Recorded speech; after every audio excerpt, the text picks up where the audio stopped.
Hi friends, welcome to my channel Sirisha's kitchen. నేను ఈరోజు చేయబోయేది రాగి పిండి మురుకులండి. పిల్లలు రాగి పిండి అనేది ఇష్టంగా తినరు కదండి, అందుకే ఈ విధంగా చేస్తే చక్కగా తింటారండి. అందుకే ఒక గిన్నెలో 1 కప్పున్నర రాగి పిండి వేసుకున్నాను. తర్వాత 1 కప్పు శనగపిండి, 3/4 కప్పు బియ్యం పిండి వేసుకోవాలి. తర్వాత కొంచెం కారం, తగినంత ఉప్పు వేసుకోవాలి.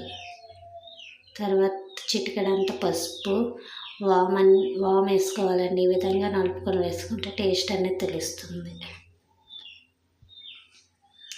3 టేబుల్ స్పూన్ల నువ్వులు వేసుకోవాలి. తర్వాత వేడి నూనె అనేది 1 స్పూన్నర వేసుకొని ఈ విధంగా కలుపుకోవాలండి.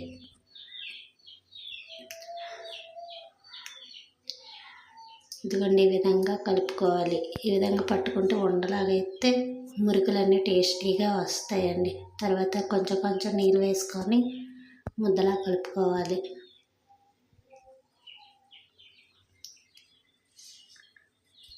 ఇదిగోండి, పెనంకి నూనె ఇట్టామండి.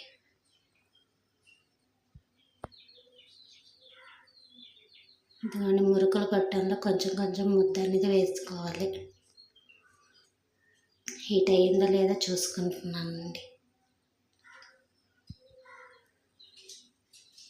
ఈ విధంగా నూనె వేడైన తర్వాత ఈ విధంగా మురుకులన్నీ వేసుకోవాలి.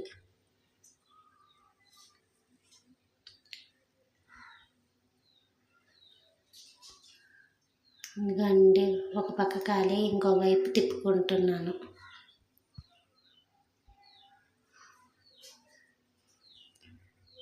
ఇదిగోండి, మురుకులు అయితే రెడీ అయిపోయాయి. నా వీడియో కనుక నచ్చినట్టయితే లైక్ చేయండి, షేర్ చేయండి. Bye friends, please subscribe.